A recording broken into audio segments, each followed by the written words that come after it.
back to another Doc Talks. Today we are talking about the crazy footwear that some females have to wear during the holidays, which is the heel. Heels. Okay, so we have a lot of patients that come in and they get smoked in two places, their back and their feet. So we're going to talk about a couple reasons why, and then also a couple things that you can do. So first up, let's talk about the feet. Yes, so obviously your foot is getting put into a heel, okay? And even though you may look marvelous in your shoes, it does a lot of pressure to your foot in multiple ways. So one, heels generally go narrower at the toe, a lot of times general narrowness or pointy toes, and that really compresses your toes together. So really smushes them together, or just compresses really your entire forefoot. So the farthest half of your foot away from your heel just gets really smashed together. And then when we see that, okay, so not only are your bones getting smashed together, but the nerves that run in between your toes and the bone in your foot get smashed together too. So you can get some tingling, general irritations, some different just inflammation happening from those nerves. And then the fat pad in your foot too. So everything's getting smush, and a lot of compression to it as well. So kind of like the balls of your feet feeling extra sore, because yes, all your weight's hanging out in that front foot, toes are being compressed, nerves being squished, and fat pad being smashed by the weight of your body.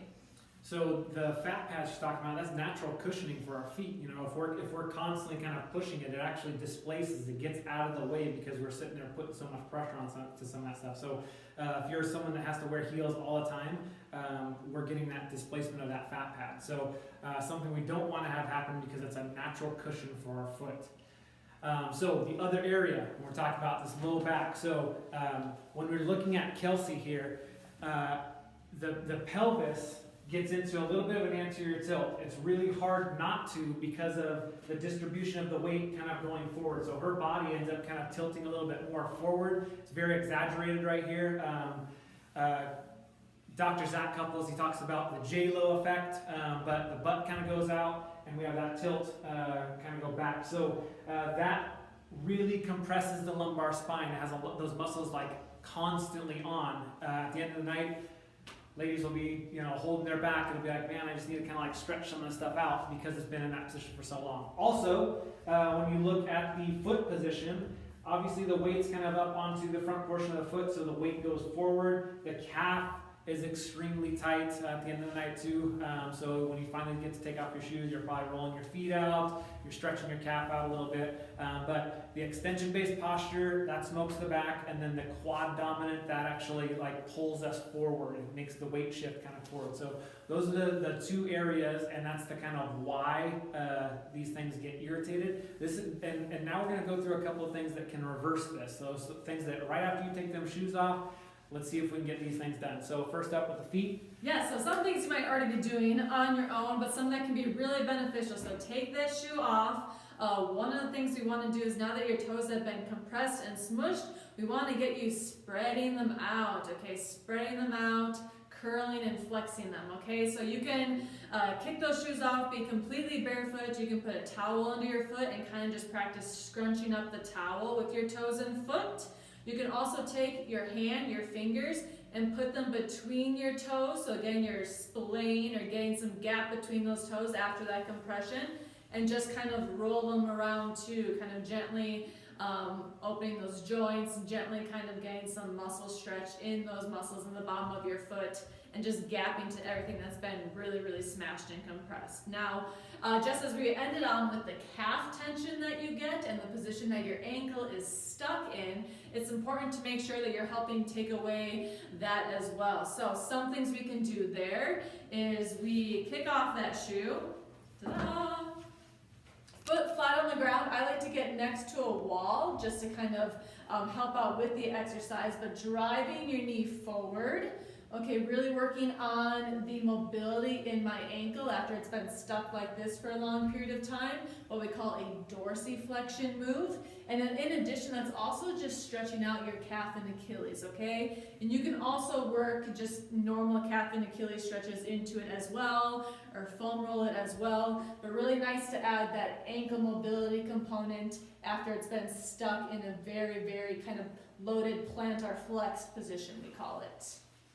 Good. Those are two really good movements for getting the toes and the calf to start opening up. Here's two other movements. We do this a lot in training on the floor. We do versions of a dead bug. So when we're talking about this really heavy anterior tilt position where our back is kind of really compressed and extended, we want to see if we can flatten some of that stuff back out. So really good one here is to flatten that out. Crush the tunnel underneath. So if my hand's is in a tunnel where that arched position would be, we smush that down, get my hand out of the way so I don't smush it. And now we can train ourselves to really engage our trunk in the front, and then we can tap our heels. We can do all sorts of variations of getting our arms to move without getting our trunk to go back into that anterior tilt with having that pelvis go forward. Double movement here, so we're already on our back. So we said we turn it into a quad dominant kind of walking pattern when we're in heels.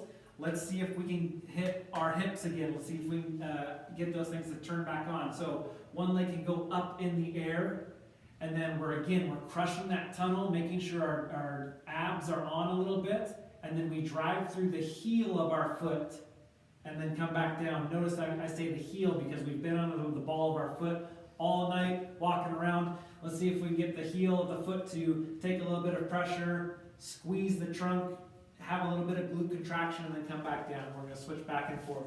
So those are your two movements that can be helpful for negating some of the back. And we talked about the foot. If you guys have any questions about how to correct your heel pains, reach out to us. She's obviously got a little bit more experience in this than I do. So reach out and we will have a really good conversation about it, and we'll help you as much as we can. Thanks, guys.